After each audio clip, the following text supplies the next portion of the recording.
Sahana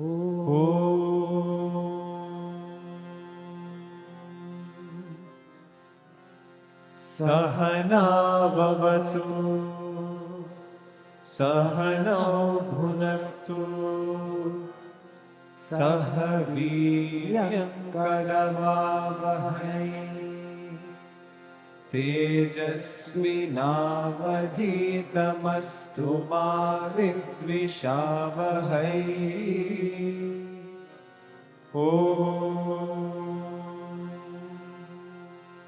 Shanti Shanti Shanti.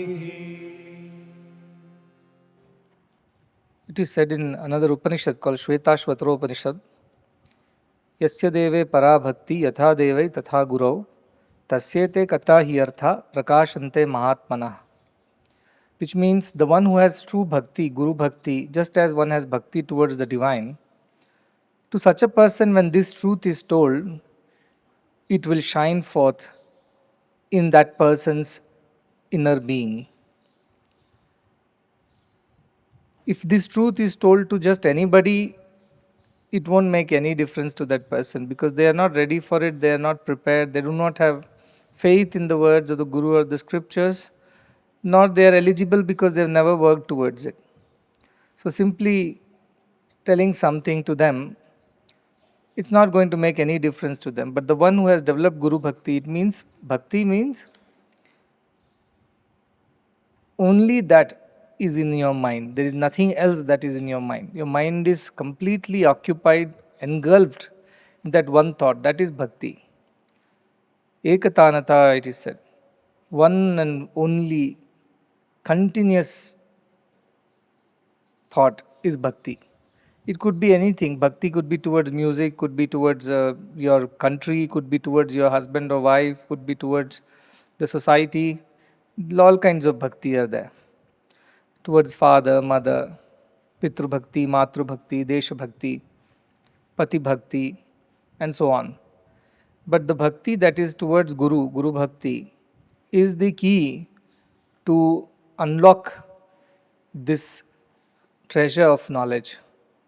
And how that bhakti should be, your Guru is equal to your God, because in fact, in one of the dohas, it comes, Guru Gobind Dau Khade, Kake Lagu Pai, Balihari Guru Apno, Govinda Diyo Bataye. What he says is, there is Guru and then there is this Lord, Govinda, who is standing. Now I must prostrate to them. But whom should I bow down to first? And he says, I bow down to the Guru first because Guru is the one who has shown me God. Without Guru, I could not have seen God. So Guru is that way, should be revered first, even before God, because without Guru I would not have known God. And as I mentioned earlier, there are two types of gods as per our Indian scriptures, Saguna Brahma and Nirguna Brahma. Saguna Brahma is the God with a name and a form. Yesterday we learned the 5 aspects of every being. Asti, it exists. Bhati, it's aware. Priyam, it's adorable, it's attractive, it's lovable. This is there in all, plus Nama Rupa, form and name. When form and name add to the previous 3, it becomes Jagad Rupam or Saguna or Sakara. So all these Lord Krishna, Rama and so many other Devis and everybody is nothing but form and name superimposed on the original Asti Bhati Priyam. Like necklace is the form and name superimposed on the gold with which it is made. If I melt away the necklace, what remains is gold. That gold part is like the Nirakara or Nirguna Brahma. Dvevava Brahmane Rupam, it says in our Brihadaranya Upanishad. There are 2 kinds of Brahman. One is the one with a form and the other is without the form. Without the form means the name and the form aspects have been taken away, because only if there is a form, there is a name. Without the name, the form does not exist. Without form, name does not exist. So Guru Bhakti teaches us to worship God. But which God, you may ask? It helps us worship both the gods, because there is no problem. If I see a necklace as a jeweler, I see gold only. And if I see a nugget of gold also, I see gold only. A lady may see the necklace and forget that it is gold. But the jeweler who knows the worth of it only by knowing the value of gold which is in it would only see it as a piece of gold. He is not attached to the name and the form. You sell it to the jeweler, he will melt it and make something else out of it. He is not worried, why did I melt the necklace? The one who owns the necklace, who sold the necklace, might feel bad, oh, my necklace is gone. But for jeweler, he only measures the value of the necklace in terms of the gold that it contains. Likewise, Nama, Rupa are the necklace part of it. Krishna, Rama, in our scripture, Shankara, and 33 crore devatas are there, saying India boasts of such a huge array of gods. The Naga devatas are there, Ishta devatas are there, Grama devatas are there, trees are also devatas, rivers are also devatas. Everybody we worship because we see the Nama Rupa part of the original Brahman. So if you remove the Nama Rupa, what remains is Nirguna Brahma. So Guru teaches you both. If you are going through Ashtavakra Gita where he goes on saying, this name and form is an illusion, it is abhasa, it is samsara and things like that. Yes, it is true because he is teaching us to see the gold where everybody sees only a necklace or a ring or a bangle or a chain. He is saying, yes, see the bangle and the chain, because how do you use that gold? By making it to an ornament only you can use it. Just a piece of gold, you can't wear it and roam around. So there is a utility of name and form. There is a utility to God's name and form also, through which we are able to know the higher truth that it is gold.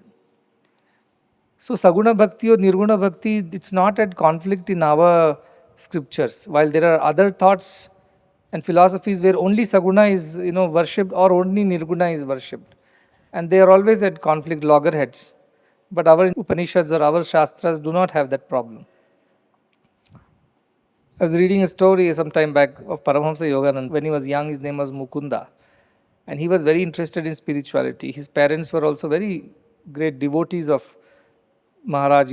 That time Yukteswara Giri Maharaj was there. And they are from the Parampara. So he ran away from his home without writing his exams, without studying, to join Yukteswara Giri Maharaj in his village to gain some knowledge. But Yukteswar Giri Maharaj turned him away. He said, you are not yet there. Go back, finish your studies. Your parents are very worried, you didn't tell them. Go back and I will call you later again. So he went back. Parents were relieved and they were happy that he found a good guru who has driven some sense into his head that should go back home. But after some years, once he finished, he again went to Yukteswar Giri Maharaj and he was just there for years. And Maharaj won't teach him a thing. He'll give him broom, clean the place, cook the meal, prepare the altar, all kinds of odd chores. And he was there, give me some jnana. I come here with the burning desire to know the truth and you are making me do odd chores like some servant. But Yukteswar Giri's ashram was like that. He distributed work to everybody and everybody was supposed to do their own work. But he was not interested. Till one day, it so happened that he had lost all his patience and he was getting angry and impatient with the Guru. And he thought, maybe my Guru does not know. Maybe I have mistaken him for a Jnani. He maybe does not have Jnana, therefore he does not know what to teach me and so he is simply making me do all kinds of things. When Yukteswar Giri read his thoughts, they were on the terrace of the building and Yukteswar Giri had given him a broom to clean up the fallen leaves and dust on the terrace. And this Yogananda was Mukunda still. He was doing that with all this anger penting up in his side, emotions inside him. My Guru is no good.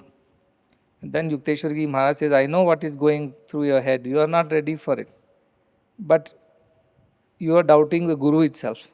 So he takes that broom and gives one thrashing to Paramahamsa Yogananda. And immediately he loses his body consciousness. Dehabhimana disappears with that one strike of a broom. And suddenly he feels the whole universe is melting away in front of his eyes. Everything is merging into each other. The whole thing from the solid that he saw, it is becoming liquid and slowly it is losing all its shapes and forms and names. And a strange experience engulfs him. And he is extremely joyful in that state, where he cannot see names and forms anymore. It is all melted away into one continuous existence. And he realizes that this is the idea of getting rid of Nama Rupa. Because he did not get rid of his existence. He was aware that he is experiencing this. But he was not aware of the names and forms that existed anymore. He only experienced the Asti Bhati Priyam part of it and not the Nama Rupa part of it. And that immediately sent him into some kind of a blissful experience. The idea is that gurus are capable of many things. We must have bhakti. Like his bhakti was lacking because he has no patience with the guru. He wanted immediately the jnana. Like that man who comes to Shirdi Baba and says, "Give me Brahma Jnana." And Shirdi Baba tells him, yeah, I'll give you, wait. Then he calls Syama and says, I need 5 rupees, go and to the Chandu and ask him whether he has 5 rupees to lend me. And then this fellow goes, asks, he says, he's not there. Then he calls him, says, no, go to somebody else's, that Pant's place, and ask him for 5 rupees. He goes there also, doesn't, comes back and says he's not at his home. Shirdi Baba like that keeps sending the Shama here and there saying, get 5 rupees. And this rich man is sitting right there and saying, getting impatient because he has to leave. So he says, give me Brahma Jnana, give me Brahma Jnana. Then Shri Baba says, what Brahma Jnana can I give you? So far you saw me running around for 5 rupees. I sent him so many times to get 5 rupees. Not once it came to your heart that you can offer that 5 rupees from your pocket. You are having 250 rupees in your pocket. And then this man is shocked because he had 250 rupees in his pocket. But he did not have the heart to even part with 5 rupees for the sake of the Guru. But he wanted Brahma Jnana then and there. Now that is what is called discipleship, which is not ready.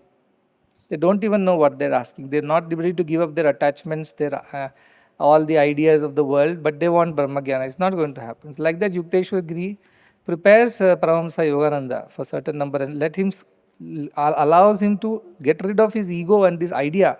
I must attain this. I must do this. I am the this. That is the feeling that comes in the way of us and the knowledge.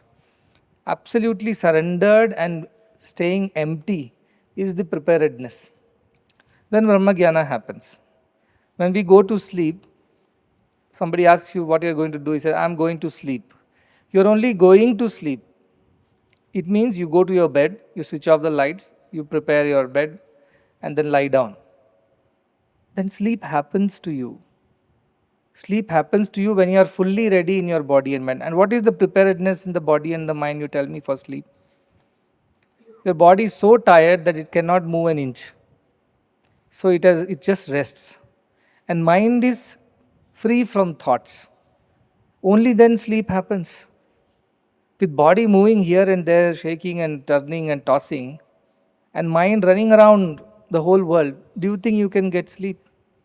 Then people take pills to sleep, to put their bodies at rest and minds at rest.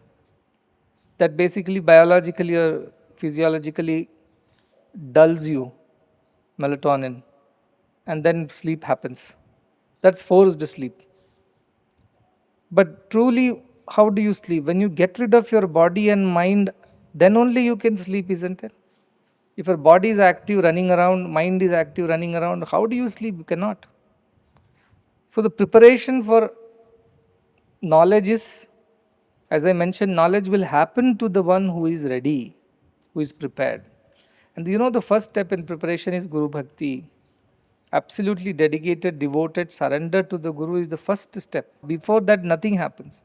Look at Janaka, how surrendered he is, sitting at the feet of Ashtavakra, asking right questions and willing to let go of all that which will come in the way of the knowledge. And he has no impatience. Ashtavakra has been speaking 6 shlokas, 7 shlokas. Janaka has never interrupted him. He's just listening, unlike Arjuna, who keeps interrupting Krishna every now and then.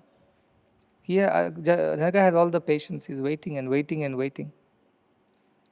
That is why this story is so important, because it teaches us some very important values about discipleship, how one disciple should be absolutely surrendered and faithful to the Guru. And then dhyana will happen because Guru is working on you subtly, he is preparing you, getting you ready. You think when you wake up in the morning and dress up and show up, it is not a preparedness. You are coming to learn, you are coming to see the Guru, you are coming to learn knowledge. I told Atithi Devo Bhava, you have to live that adage. Simply don't chant like a parrot. Truly think I am coming in one form like that. And if you help make the guests happy, you will make me happy. You do that as your sadhana. Yukteswara Giri Maharaj told Yogananda, take this broom and clean the terrace. That's all is the job for today. Tomorrow I will tell you what else to do.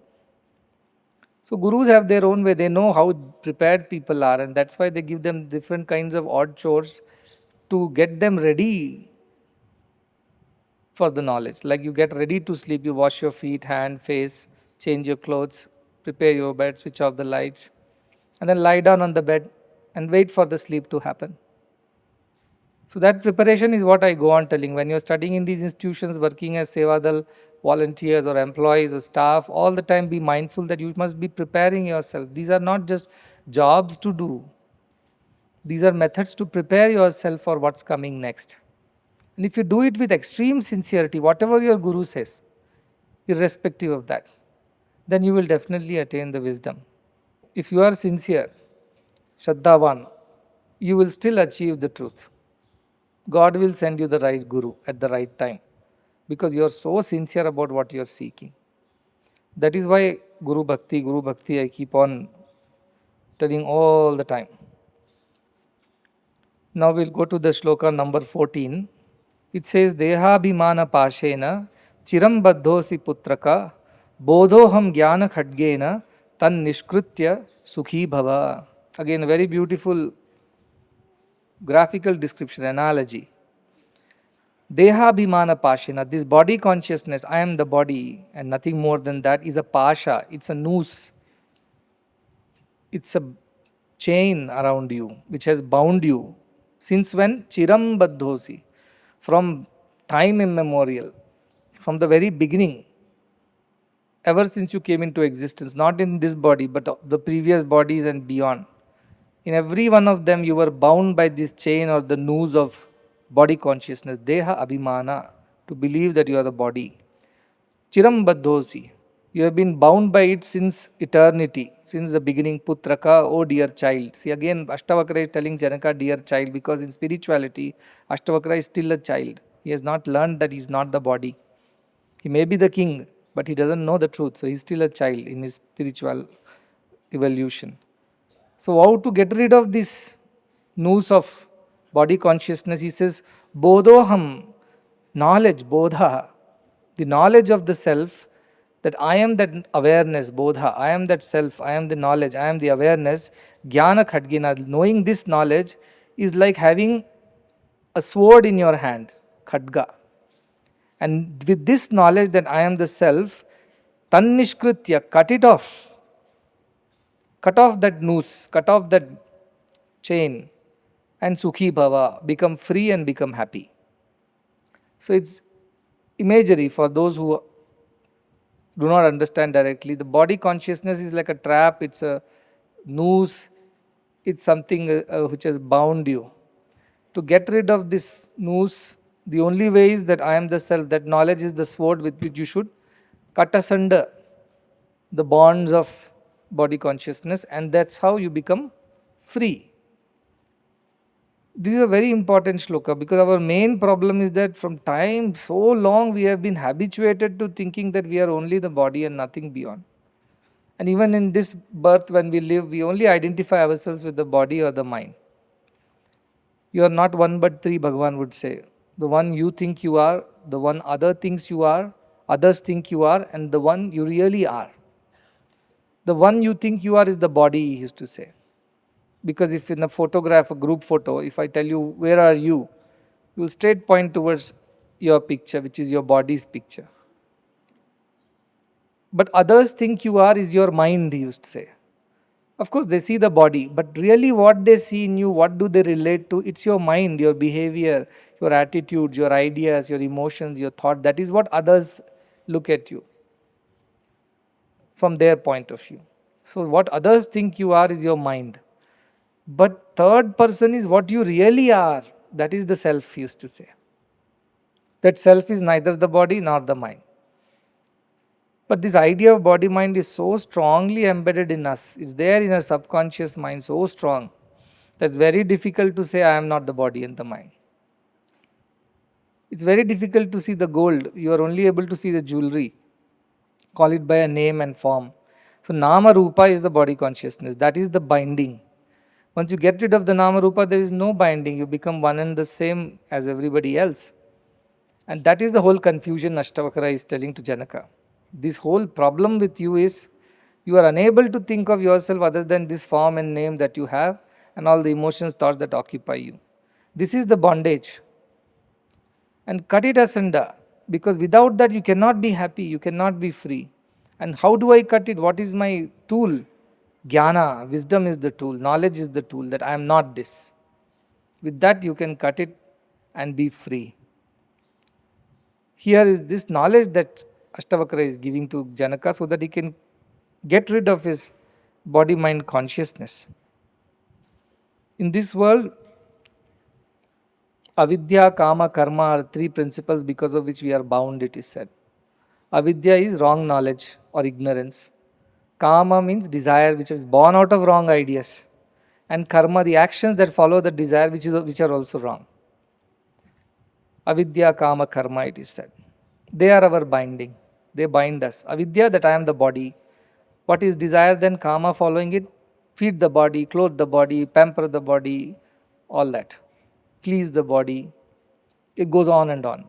So action following that thought is get money, get relations, get name, get position, get this, get that. So these go on, this goes on in a loop, eternal loop. Wrong knowledge, wrong desire, wrong action. Wrong knowledge, wrong desire, wrong action. Wrong knowledge goes on and on and on. It's unending. Somebody has to break this loop. Breaking the loop is through the knowledge that right knowledge. Avidya is wrong knowledge, ignorance. Vidya is the right knowledge. The moment Vidya comes in, right desire come in, right actions follow.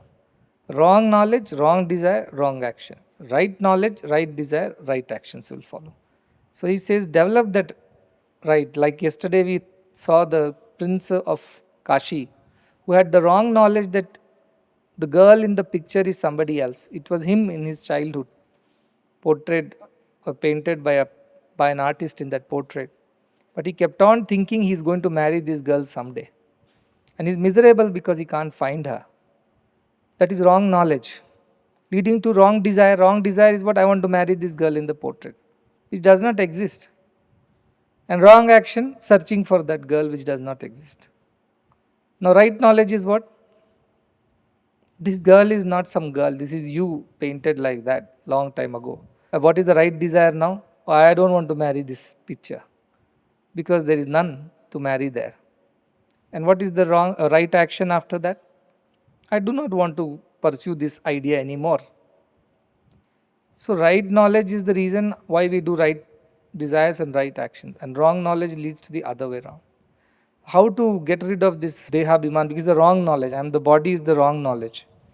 So wrong desires start to just take care of our body. All the time we are running behind the body. How much? And then wrong actions follow just to please the body. And body means all the senses. Sense gratification he said just now. Maturity is to be able to avoid sense gratification, running behind the senses. A beautiful shloka comes in Viveka Chudamani. See, we have 5 senses, right? Shabda, Sparsha, Rupa, Rasa, Gandha. Sound, touch, form, that is eyes that see, tasting through the tongue, and touch through the skin. These are the 5 senses we are always entangled in. It says, Viveka Chudamani talks about the plight of humans. He compares with the plight of the animals. He says, Shabdadibihi panchabhireva panchaha panchatvamapu swagunena baddhaha. These 5 come to their destruction because they are bound by these 5 things, like sound, etc. What are the 5 animals who go through that? Kuranga, Matanga, Patanga, Meena, Bhrangaha. Then he says, Nara, Panchabhiranchitah kim. The man who is engulfed in all the 5, what is his fate? He says these 5 animals go through untold misery. They bring their own destruction because of these 5 senses that they are. Each one has entangled in only one sense. Like Kuranga, the deer. It is attracted by sound, Shabda. In the forest, when there is some rustling of the leaves, which is what the hunter does, he makes some sound, the deer gets very attracted and goes there. And then the hunter shoots the deer. Because of one weakness of not able to have control over one's ear or sound, the deer gets into trouble. Matanga, elephant. Elephant is caught, the wild elephant is caught by a very strange trick. They prepare a female elephant who is well trained to go to the forest and touch the male elephant, male wild elephant. And with that one touch, the male wild elephant loses all his senses. He gets so enticed by the female elephant that he just follows her wherever she goes. But the female elephant is trained to come back home to the hunter, to the capturer. So this male elephant happily walks into the trap, watching the female elephant. Why? Because of the weakness of touch. The touch of the female elephant causes the male elephant to lose all his discrimination and follow his own destruction and end up in lifelong slavery. Matanga, but by touch, sparsha. Patanga is the fourth, moth. Fireflies or moths. They are attracted by light. If you have a lamp burning, these moths come there. And what do? They go jump into that fire and burn themselves. Because they're so attracted by rupa, form, the light, the form of light. They're so attracted they can't control themselves. They straightway go and jump into their own death, suicidal. Because they can't control themselves. Because they're attracted by that one sense of just vision. Rasa, taste, that is the problem of a fish. How do we catch a fish? You take a fish hook, fish line, and then put a small something, an insect or a worm or a smaller fish on that hook, then go and dip it into the river, and then the fish that is in the river gets attracted by the taste of whatever is hanging on that hook. It cannot see the hook anymore, it only sees that worm, goes and bites it and gets stuck in the hook. And that's how a fish gets killed, just by one sense, which is taste. It gets trapped, gets killed. And finally, bhrunga. Bhrunga is bee. These bees go to the flowers.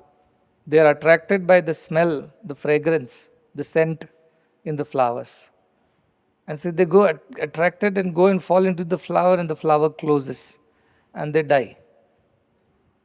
They don't come out at all.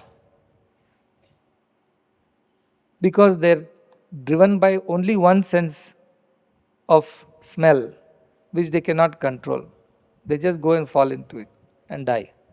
So Adi Shankaracharya says, imagine these insects, because of not being able to control one sense organ, they become the cause of their own destruction. Man is bound by all the five senses, Shabda, Sparsha, Rupa, Rasa, Gandha. It means his trouble is 5 times more.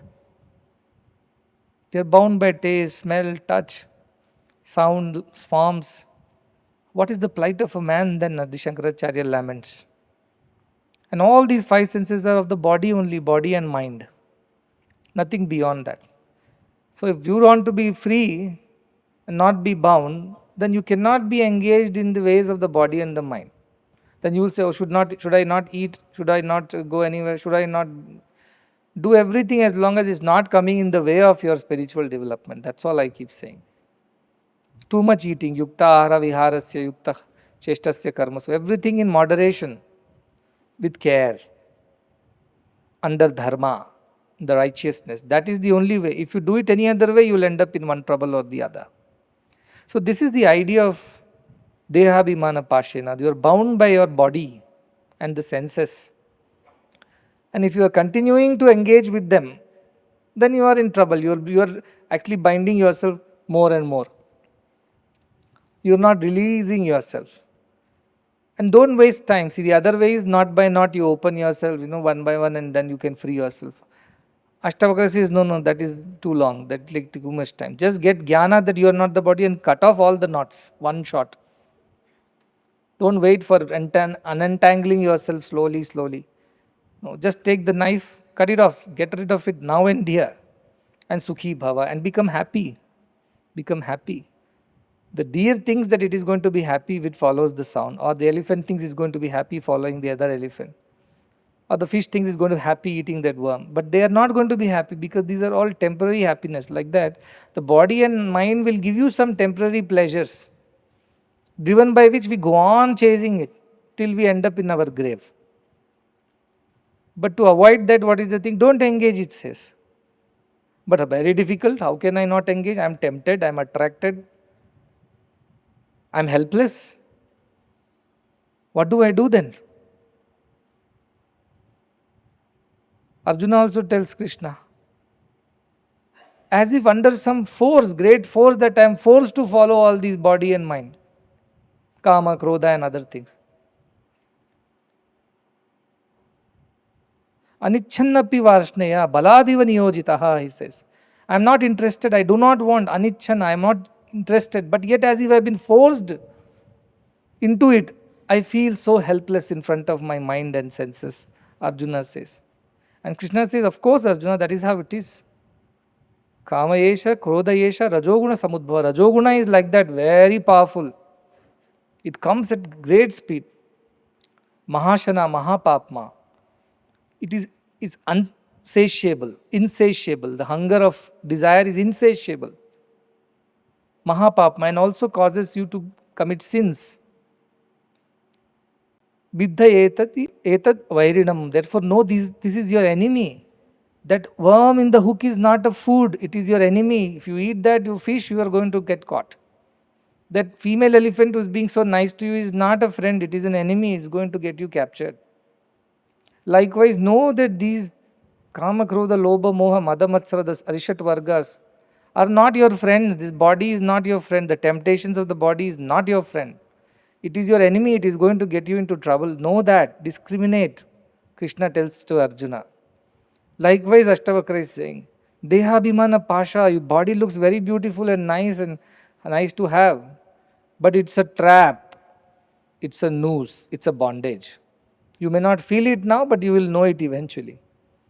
And don't wait for it to happen on its own. No, take action now. Develop that wisdom that you are the self and cut off all these knots. Mundaka Upanishad says, Vidyate hridaya granthihi, chidyante sarva samshayaha. All your knots of the heart, this avidya, kama, karma, are the knots which bind us. They are cut asunder. And chidyante sarva samshayaha. All your doubts disappear. Am I the body? Am I the mind? Now you know with conviction you are not. Like in the bright sunlight, you can see things as they are. If they are dark, you can keep guessing. Like Adi Shankaracharya says, in the morning fog, the stumps of the cut trees, they appear to be human beings standing. But when the fog disappears, sunlight happens, you can see that's only a tree stump. It is not a human being. Likewise, when the knowledge dawns, there is no confusion left in the head, whether you are body or not. You know for sure you are not the body and the mind. So work toward developing that knowledge, because that alone can free you and you can become happy, sukhi bhava. Otherwise, there is no way you can become happy. That is the idea, how emphatically Adi Shankara goes on repeating. People ask me, what is the method? I tell, don't engage with the things of the body. Eat only limited, yukta ahara viharasya, yukta cheshtasya karmasu, yukta swapna bodhasya, yogo bhavati dukkhaha. Yoga destroys your sorrow. How? By teaching you moderation. Eat only as much is necessary, eat only that is harmless. Go where it is necessary and not go otherwise. Karma, whatever actions you undertake only to the extent that it is necessary and it will lead you to self-realization. Otherwise, don't engage in selfish actions. Cheshtasya, or desires. Develop only desires that will help you grow internally within towards God, and not other desires. Discard them. Vishayan, vishavatyaja, like poison. Discard them. Yukta ahara vihara cheshtasya karmasu yukta swapna avabodhasya. In sleep also be moderate, he is saying. Too much of pampering the body and sleeping too long or too little, both are not right. Just right, moderate amount of rest is correct. That's why we have bells. Bell rings, we go to sleep. Bell rings, we wake up. And that discipline is important to get rid of body consciousness. You tell me, we have Suprabhatam, whatever, at 5, 5:30, and everybody cries, in the beginning. Afterwards, they get used to it. In the beginning, oh, I want to sleep. What am I telling?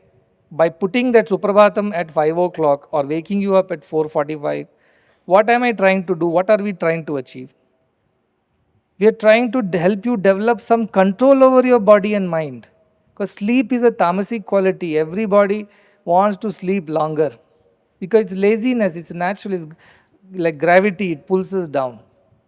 So what the system tells, no, when the body is pulling you into sleep and influencing you, when your mind is giving into the demands of the body, a bell shall ring and teach you how to control your desires for longer rest and sleep and relaxation. And that way you will develop some control of your mind and body. When we tell you, you must come at this time and leave at this time, there is a time discipline. What are we teaching?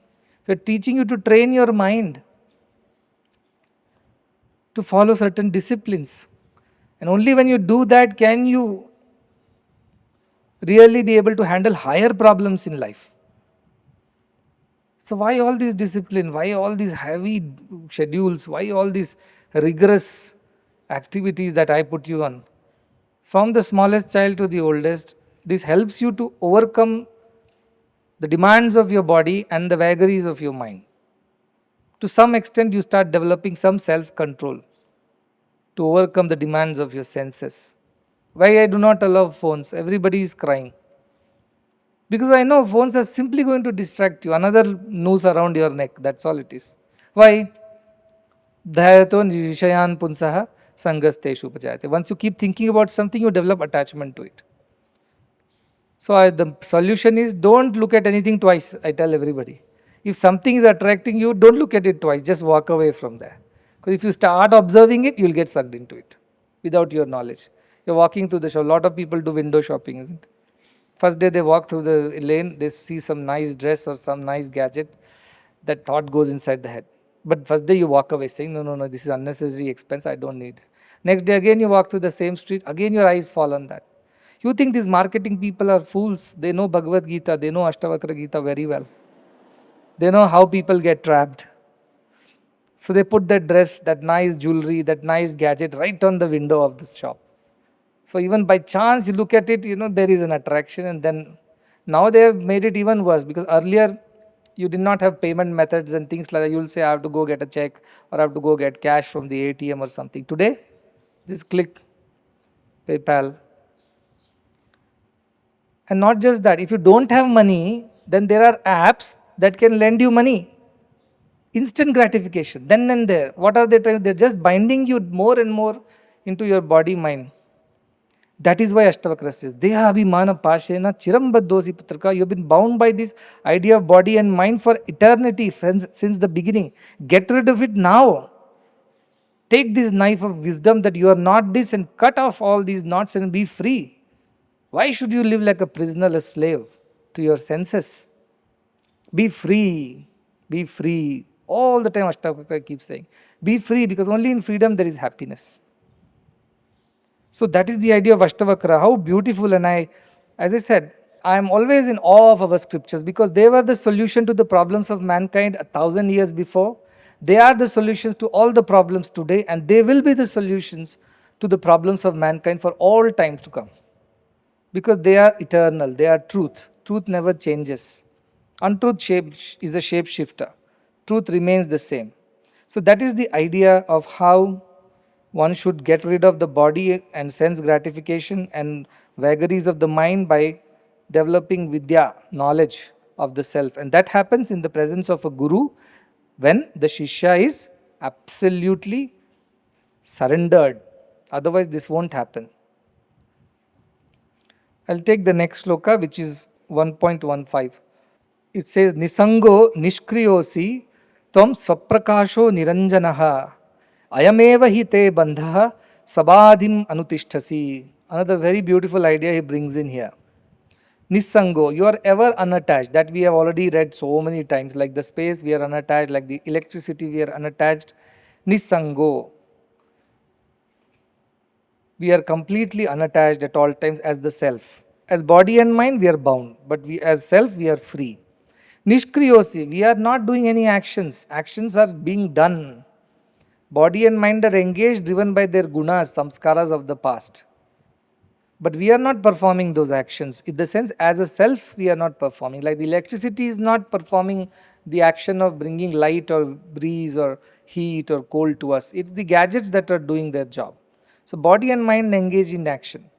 I remain unattached. That we have already learned, I have described it enough. Nishkriyosi. Tvam, you are that. Swaprakasho, you are self luminous. You don't need anybody else to make you enlightened. You already are enlightened, he says. You are the source of all the knowledge as the pure self. Niranjana, and you are blemishless, you are sinless, you are guileless. That is your true nature. Ayameva hi te bandhaha. This alone is your bondage. What is the bondage? Samadhi manutishthasi, that I am trying to attain samadhi. I am doing meditation and I am going into samadhi. This idea that I am doing this meditation itself is your bondage, he says. I am sleeping. No. Sleep happens to you. Meditation happens to you. You don't do meditation. You just prepare yourself in the body and mind so that meditation happens. But I am trying to do meditation, it's a frustrating thought, because then outcomes, once you are the doer, you will worry about the outcomes. And when outcomes don't happen as per your like, then meditation becomes frustration. So he says, this is your bondage, that you try to achieve something, including I want to achieve enlightenment. I want to achieve meditation or samadhi. Samadhi is a state of mind, not the state of self. Mind, when it is free from all the thoughts, it attains some kind of a supreme joy. Like in deep sleep, we are very joyful. We don't realize the joy, but actually we are very refreshed and relaxed when you wake up from the deep sleep. Like that samadhi state in meditation, when your thoughts have disappeared, gives you some kind of a freedom, some kind of a joyful feeling. And many people crave for it. They go to gurus to learn meditation so that they can get into samadhi, because that is some kind of a motivation for them. But our scriptures, the real samadhi is samadhi, means your mind is equanimous. Not the state of, altered state of consciousness or mind which people talk about, where you go into some kind of a asana and then you perform some kind of a very good rituals and then suddenly you lose this body consciousness, mind consciousness for some time. Nirvikalpa, Savikalpa and Sahaja Samadhi, the three kinds of samadhis that our scriptures talk about. Nirvikalpa Samadhi is when you slip into that samadhi state without any choice and then you are lost in it. Ramakrishna Paramahamsa used to often slip into Nirvikalpa Samadhi. It means he is standing watching, it seems once he was watching the dark clouds on the fields, rice fields in Bengal, and he saw a flock of white birds flying across. And the beauty of it mesmerized him so much that he lost himself in samadhi and fell and broke a hand or a leg, something. Because he had no control over his samadhi. He would just slip into it every now and then. Because his mind will just lose itself in that beauty of the sight or whatever. All the thoughts will dissolve. That was Nirvikalpa Samadhi. People crave for that. For some people it happens. Then Savikalpa Samadhi is also there, where you are able to get into samadhi by putting some efforts. Ramakrishna, effortless, Nirvikalpa, just gets into it. Savikalpa, you put some effort, sit down on a mat. Our Krishna tells Raja Yoga, Dhyana Yoga, get a mat which is straw mat, then put a deer skin on it, then put kusha grass and a clean cloth, and then sit on top of it in Padmasana, keep your head straight, all kinds of things. And then you start meditating on a thought like a flame, which is not shaking in the wind. Like that, your mind should become steady. And that's how you slowly overcome the body-mind consciousness and get into a state of no body, no mind. That's also a samadhi, is called Savikalpa Samadhi. With some effort, you can get into that and you still are aware that you are sitting in a meditation. Nirvikalpa, you are not even aware. Your body-mind awareness disappears. There is no vikalpa, no thoughts. Whereas in Savikalpa, you are put effort, sat down, and while you are doing samadhi, you are aware that you are in samadhi, your mind and body have disappeared, and you are aware of that state. Then there is a sahaja samadhi, which is while you are walking, talking, moving, doing things, you are still aware of yourself. You don't have to sit on a kusha grass and deer skin and neat cloth in a morning Brahma Muhurta. You anywhere, anything that you are doing, still deep inside, you are always steady, as if things are happening outside you, like a driver inside the car. You are the passenger, mind is the driver, and car is the body. And you're just witnessing all the movements. You don't involve with anything, but still things are happening. Your mind is working, your body is working. It's not steady in sitting in one pose, nor it has fallen off somewhere unaware. It is very much active, but you are still in that state. That is the supreme most state, Sahaja Samadhi. It's naturally you are always in that state. It's, as I said earlier also, when you are a woman, you can also be a mother, a sister, a daughter, a wife, or a teacher, or a housewife, whatever. So many roles you play. But all the time while you are playing the roles, have you forgotten that you are a woman in the first place? No. Do you need to sit on a kusha grass and the deer skin and the cloth to meditate that I am a woman, I am a woman, I am not a mother, I am a woman, I am not a wife, I am a woman? You don't have to do that, right? Because you are always aware being that. So these Sahaja Samadhi people are being that, so they are always aware, and whatever they are doing, they are still aware of that self within. That is the higher Samadhi. But this whole effort, Samadhi Anusishtasi, that I am going into Samadhi now, I shall go into Samadhi now. This idea of doing itself is your biggest enemy. Ashtavakra Samadhi should happen to you because you are so ready. That Sahaja Samadhi, it happens to you. You are doing everything in the world, yet you are not affected by it because you are always established in that awareness consciousness. Does a state like this even exist? Like our Arjuna asks Krishna, Sitapragyasya ka bhasha samadhistasya keshava, Sitapragya kim prabhashita kimasita vrajeta kim. Oh Krishna, do people called Sitapragya even exist in this world? How do they behave? How do they walk? How do they talk? What do they do? How do they stay in that samadhi? Krishna is standing in front of him, but look at Arjuna's foolhardiness that he never understood that Krishna is that self who was always absorbed in the self yet acted in the outside. He never knew Krishna. Arjuna lived with Krishna for so many years, 85 years, but he did not know anything about Krishna. And he's asking Krishna, oh Krishna, you mention of people who are Sita Prajna. But do they really exist? Do such people exist who are always absorbed in the self yet active in the outside? And they are unaffected by all their mind and body. Do such people even exist in this world? He asks Krishna. But Krishna, being compassionate, without telling, I am that one, oh fool, you haven't understood still. He nicely tells him, no, such people do exist. How do they are? He explains to them that all their desires have disappeared.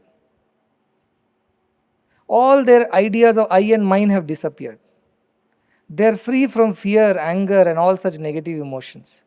And their mind is constantly at peace. Those are the people who are always in that state of samadhi, the real samadhi, sahaja samadhi. They do exist. Prajahati yada kaman sarvan partha manogatan atmanyevatmana tushtaha stita prajños tadjyate. Or stitadhi, stita prajna, these are the same different words for the same idea. Their minds are absolutely steady. They are steady. Mind also, if I tell it is wrong. They are very steady in the self. Mind, body keep doing whatever. Because they have no desire. Prajahati yada kaman, they have given up all the desires. Kaman sarvan, all desires. Partha manogatan, whatever rises in the mind, all the desires they have given up. Atmanyeva atmanatushta, they are established in the self and they are satisfied. They don't need somebody else to complete them and satisfy them. They are happy unto themselves. They are such people. And how they are? They do not get perturbed by either happiness or sorrow. If happiness comes also, they are same. If sadness comes also, they are same. Unaffected. Because these are all in the outside that is happening. Inside they are just the same. Kutastha, it is read last time. They are steady. They don't move. The wheel moves, the axle remains. Likewise, they are like the axle which remains and the wheel keeps moving around them. The samsara goes around them, they remain steady. These ideas are so lofty and only our scriptures have these ideas. Once somebody had come to a Kanchi Paramacharya Some great journalist in Kanchi Parimacha asked him, what is the word for Sita Prajna in your journalist dictionary? And he did not know. Then our Kanchi Paramacha replies, equanimity. Equanimity is Sthita Prajna. But the concept of equanimity is not thought of in the spiritual level in the English literature. It is thought of as a state where you can bear with whatever is happening and still remain peaceful, quite peaceful. But ours is that is your nature, that is your first nature. Everything else is second. So the idea of this, that you are neither the doer nor you are attached to anything, you are self-effulgent, because like the sun, our Atman is always shining. I told yesterday, na tatra suryo bhati na chandra tarakam nema vidyuto bhati kutoyam agnihi tameva bhantam anubhati sarvam tasya bhasa sarvam idam idhati. There is no sun, there is no moon, no fire, no stars, no nothing, no source of light. But that is where it shines. And as it shines, everything else shines. In its shine, everything else shines. It is the source of all shine. That is the self, the knowledge. Because idea of shine is awareness. You are aware of your mind and your thought. You are aware of your body and its movements. Because that awareness is your true nature. And that awareness helps you make so it is a poetry which says, in that awareness you become aware of your mind. In that awareness you become aware of your body. Without that awareness you are not aware of your mind and body. So that idea that you are that original awareness, and body and mind are superimpositions on that awareness, which work doing their duty as it is given, and you are driven by your gunas. Too much of tamas is there in you, you will be sleeping all day long. You will be only engaged in lowly ideas of physical pleasures. You will not think beyond that. If you are too much of rajas in you, you will be full of passion, full of action. You can't sit in one place even for a minute. Something or the other you will keep doing because you are driven by that guna. And if you have too much of sattva, then you will be very quiet, very withdrawn, very kind, very sattvic. That will be your nature. And these three gunas keep playing within us. But when they are in proportion, then we live very healthy lives.